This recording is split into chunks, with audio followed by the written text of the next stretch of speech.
Hi friends, welcome to Gayatri recipes and vlogs. ఈ రోజు అయితే మరొక మంచి వీడియోతో మీ ముందుకు వచ్చేసాను. మేమైతే బాగున్నాం, మీరందరూ కూడా బాగున్నారని అనుకుంటున్నాను. ఈ రోజు లాగులో కోరిన కోరికలు తీర్చే సుబ్రహ్మణ్య స్వామికి పంచామృత అభిషేకం మరియు మంచి రెసిపీ ఉంటుంది. చివరి వరకు చూడండి వీడియో. మాకు దగ్గరలో సాయిరాం సిద్ధిలింగేశ్వర ఆలయం ఉంటుందండి. అక్కడ సుబ్రహ్మణ్య స్వామి ఉపాలయం కూడా ఉంటది. ఈ శివాలయం అయితే చాలా పెద్దది. గుడి లోపల శివాలయము, పార్వతీదేవి అమ్మవారి ఆలయము, రామాలయం కూడా కలిపి ఉంటాయి. మరో పక్కనైతే షిరిడి సాయి మందిరం ఉంటుంది. అక్కడ సాయంత్రం పిల్లలకి డాన్స్ క్లాసులు, కూచిపూడి, భరతనాట్యం కూడా నేర్పిస్తుంటారు. ఇక్కడ ఈ గుడి లోపల పార్వతీదేవి అమ్మవారికి మనమే దగ్గరుండి అన్ని పూజ చేసుకోవచ్చు. శ్రావణ మాసం, మార్గశిర మాసం వచ్చిందంటే మనమే చక్కగా పూజ చేసుకోవచ్చు. పువ్వులు, పళ్ళు, పసుపు, కుంకుమ, చీర అన్ని పెట్టి చక్కగా దండం పెట్టుకొని రావచ్చు. ప్రతి శుక్రవారం లలితా పారాయణం, కుంకుమ పూజ కూడా అమ్మవారి ముందు జరుగుతుంది. మాకు వీలైనప్పుడల్లా మేము వెళ్తుంటాం, దగ్గరే కదా మా ఇంటికి.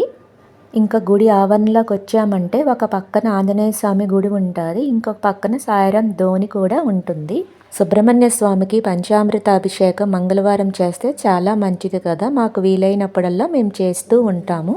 ఈ గుడిలో ప్రత్యేకత ఏమిటంటే మనమట్టుగా మనమే చేసుకోవచ్చు. చక్కగా పాలు, పెరుగు, నెయ్యి, తేనె, పంచదార అభిషేకము, తర్వాత పసుపు, కుంకుమ, చందనం, విభూది, పన్నీరు, రోజు వాటర్తో కూడా చక్కగా అభిషేకం చేసుకుంటాం. నేనైతే నాకు వచ్చిన కొన్ని స్తోత్రాలను చదువుకుంటూ అభిషేకం అయితే అలా చేస్తూ ఉన్నాను. మంగళవారం కదా, మేము వచ్చినప్పటికి చాలా మంది పూజ చేస్తున్నారు. కొంతమంది అయితే ఇంకా వస్తూ ఉన్నారు. ఈ కార్తీక మాసం ఒక్కొక్క రోజు ఒక్కొక్క విశిష్టత ఉంటది కదండి. ఏ రోజు ఏ పూజ చేసినా మంచిదే కదా. ఇప్పుడైతే అభిషేకం అయిపోయిన తర్వాత స్వామివారిని ఒక్కసారి నీటితో శుభ్రంగా కడిగి కుంకుమ బొట్లు పెడుతున్నాను. కుంకుమ బొట్లు పెట్టుకున్నాక పువ్వులతో అలంకరించుకున్నాను. ఈ పూజా సామాగ్రి ఒక్కొక్క షాపులో ఒక్కొక్క రేటు ఉంటుంది.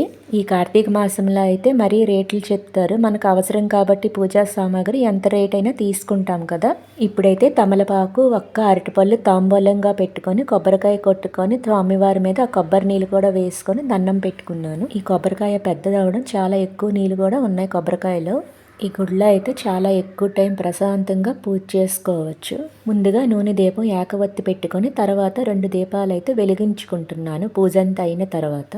ఈ గుడిలో అయితే రావి చెట్టు, ఉసిరి చెట్టు, మారేడు చెట్టు, తులసి చెట్టు అన్నీ ఒకే గుడిలో ఉంటాయి కదా. ఒక గుడికి వెళ్ళామంటే అన్నీ ఒకే దగ్గర దీపాలు పెట్టుకుని దండం పెట్టుకుని రావచ్చు. ఇప్పుడైతే స్వామివారికి దీపం చూపించి అగరవత్తి వెలిగించి చివరగా హారతి కూడా ఇచ్చి ధూపదీప నైవేద్యం సమర్పయామి అని దండం పెట్టుకున్నాను. ఎక్కువగా అన్ని దేవాలయాల్లో పంతులు గారే చేస్తారు. ఈ దేవాలయంలో మాత్రం ఎవరి మట్టుకు వారే చేసుకోవచ్చు స్వామికి అభిషేకం. ఈ కార్తీక మాసంలో స్వామి దయా కృప మీకు కలగాలని నా వీడియో ద్వారా ఈ అభిషేకాన్ని చూపిస్తున్నాను. ఇప్పుడైతే మంచి బిర్యానీ రెసిపీ చూసేద్దాం రండి. ఈ కార్తీక మాసంలో 1 మంత్ ఎన్వి తినం కదా. పిల్లలకి ఇష్టమైనవి ఏవైనా వెరైటీగా చేసి పెడితే ఎన్వి మీద ధ్యాస ఉండదు పిల్లలకి. ఎన్వి రెసిపీస్ కన్నా కూరగాయల్లోనే ఎక్కువ రెసిపీస్ తయారు చేసుకోవచ్చు. ఎన్నో రకాల కాయగూరలు ఉంటాయి కదా, మంచి మంచి రెసిపీస్ అయితే తయారు చేసుకోవచ్చు కార్తీక మాసం. నేనైతే కార్తీక మాసం స్టార్టింగ్ లో ఒక 1 kg ఆనియన్స్ తెచ్చాను. అవి కూడా పూర్తి అవ్వలేదు, ఇంకా ఉన్న ఒక 1/2 kg పూర్తయ్యాయి. అదే నాన్ వెజ్ అంటే ఒక 2-3 kgs అయిపోతాయి ఆనియన్స్. ఈరోజు మీరు చూడబోయే రెసిపీ మష్రూమ్ బిర్యానీ. ఈ మష్రూమ్కి ఒక యూనిక్ టేస్ట్ ఉంటుంది కదా, అది కొంచెం నాన్ వెజ్ ఫ్లేవర్ ఉంటుంది మనకి. ఇప్పుడైతే బిర్యానీకి ఒక పేస్ట్ చేసుకోవాలి. ఈ బిర్యానీలో గరం మసాలా పొడి అయితే వాడను నేను. స్పైసీ తగ్గట్టుగా దినుసులు తాలింపులో సగం, ఈ పేస్ట్లో సగం వేసుకోవాలి. దీంట్లో చెక్క, లవంగ, యాలకులు, జాజి పువ్వు, అనాస పువ్వు, అల్లం వెల్లుల్లి పేస్టు, పచ్చిమిర్చి అయితే కారం ఎక్కువగా ఉంటే తక్కువ తీసుకోండి. నేనైతే ఒక 4, ఒక పెద్ద ఉల్లిపాయ, కొత్తిమీర కొంచెం తీసుకొని వాటర్ వేసుకోకుండా మెత్తని పేస్ట్ లా చేసి పెట్టుకున్నాను. ఈ చలికాలం కొంచెం పచ్చిమిర్చి ఎక్కువ కారంగా ఉంటుంది, స్పైసీ తగ్గట్టుగా వేసుకోండి. మళ్ళీ బిర్యానీ స్పైసీ ఎక్కువ అయితే టేస్ట్ అయితే బాగోదు కదా. ఇప్పుడైతే బిర్యానీ తాలింపు కోసం అన్ని కట్ చేసి పెట్టుకుంటున్నాను. పచ్చిమిర్చి అయితే కొంచెం వాడిపోయింది, అందుకే చీలికలు అయితే నీట్గా రావట్లేదు. ఇప్పుడైతే బిర్యానీ తాలింపు కోసం పచ్చిమిర్చి, ఒక ఆనియన్, ఒక టమాటా పెద్ద పెద్ద ముక్కల్లాగా పొడిగ్గా కట్ చేసుకుంటే బిర్యానీలో వేగిన తర్వాత టేస్ట్ అయితే బాగుంటుంది. ఎప్పుడైనా ఆనియన్స్, టమాటా పొడిగ్గా కోసుకుంటే తొందరగా వేగుతుంది. అదే చిన్న చిన్న ముక్కల్లా కోసుకుంటే ఆ పైన లేయర్ అంతా ఊడి తొందరగా వేగదు. ఇప్పుడైతే రైతా కోసం ఆనియన్, టమాటా, కొత్తిమీర, పచ్చిమిర్చి కట్ చేసి పెట్టుకుంటున్నాను. ఈ చలికాలంలో అయితే పెరుగు అయితే కమ్మగా ఉంటుంది, పుల్లగా ఉండదు కాబట్టి బాగుంటుంది.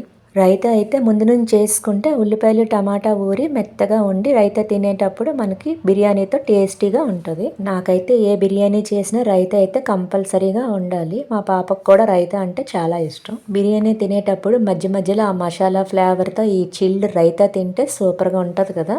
రైతాలో అయితే గట్టి పెరుగు వేసుకుంటే చాలా బాగుంటుంది. సాల్ట్ తక్కువైతే తినగలం కానీ మరీ ఎక్కువైతే తినలేము. దీంట్లో కొంచెం కీరా ముక్కలు వేసుకున్న టేస్ట్ కూడా బాగుంటుంది. అయితే అప్పుడైతే కీరా లేదని నేనైతే అందులో కీరా అయితే వేసుకోలేదు. ఇప్పుడైతే రైతా రెడీ అయిపోయింది కదా, నెక్స్ట్ బిర్యానీ ఎలా చేయాలో చూద్దాం. ఈ రోజు అయితే రైతు బజార్లో ఫ్రెష్గా మష్రూమ్స్ అప్పుడే వచ్చాయి. చూసారా ఎంత పెద్ద పెద్దగా ఉన్నాయో పుట్టగొడుగులు. యాక్చువల్గా ఆ రోజు కాలీఫ్లవర్ తెద్దామని రైతు బజార్కి వెళ్ళాము. స్టార్టింగ్ కదా, పెద్ద పెద్ద పువ్వులు మంచిగా అయితే లేవు. అందుకే మష్రూమ్ ఫ్రెష్గా కనిపించాయని తెచ్చాను. మష్రూమ్స్ అయితే ఎక్కువ మట్టిగా ఉంటాయి కదా, ముందుగా ఒక 10 మినిట్స్ వాటర్లో వేసి నానబెట్టాలి. తర్వాత ఒక 2 టైమ్స్ వాష్ చేసిన తర్వాత ఆ మట్టి అంతా పోయిన తర్వాత ఒక సాల్ట్ వాటర్లో వేసి ఒక 5 మినిట్స్ ఉంచిన తర్వాత శుభ్రంగా వాష్ చేసుకోవాలి. అప్పుడు ఈ మష్రూమ్స్ తెల్లగా మల్లెపూలాగా మెరిసిపోతున్నాయి. చూసారా, మష్రూమ్స్ ఏ రోజు తెచ్చుకొని ఆ రోజే వండుకోవాలి. ఫ్రెష్గా ఉంటాయి. ఫ్రీజర్లో పెట్టామంటే వాటర్ పెట్టి మెత్తగా అయిపోతాయి. మీకైతే ఈ పుట్టగొడుగులు దొరుకుతాయి, నాటు పుట్టగొడుగులు దొరుకుతాయి, నాకు కామెంట్లో చెప్పండి. మాకైతే ఇవి ఎక్కువ దొరుకుతుంటాయి. సీజనల్గా ఈ నాటు పుట్టగొడుగులు అయితే దొరుకుతుంటాయి. మాకైతే నాటు పుట్టగొడుగులు అంతగా నచ్చవు, ఎందుకంటే కొంచెం బంకలాగా ఉంటాయి. ఇవైతే కొంచెం ఎన్వి ఫ్లేవర్ వస్తుంది కాబట్టి ఇంట్లో ఇష్టపడతారు. ఇప్పుడైతే రెసిపీలోకి వెళ్ళిపోదాము. ముందుగా మష్రూమ్స్ అన్ని వేరేగా ఒక కడాయిలో ఉడికించుకోవాలి. దాంట్లో వాటర్ అంతా ఇంకబెట్టేసుకోవాలి. నేనైతే ఒక 2 ప్యాకెట్స్ మష్రూమ్ తీసుకున్నాను. ఒక 1/2 కేజీ ఉంటుంది. దానికి ఒక కడాయిలో ఒక టేబుల్ స్పూన్ ఆయిల్ వేసుకొని ముందుగా ఈ మష్రూమ్స్ అన్ని వేసుకోవాలి. తర్వాత 1.5 టీ స్పూన్ సాల్ట్, కారం వేసుకోవాలి. 1/2 టీ స్పూన్ పసుపు, 1 టీ స్పూన్ అల్లం వెల్లుల్లి పేస్ట్ కూడా వేసుకొని వాటర్ అంతా ఇంకబెట్టుకోవాలి.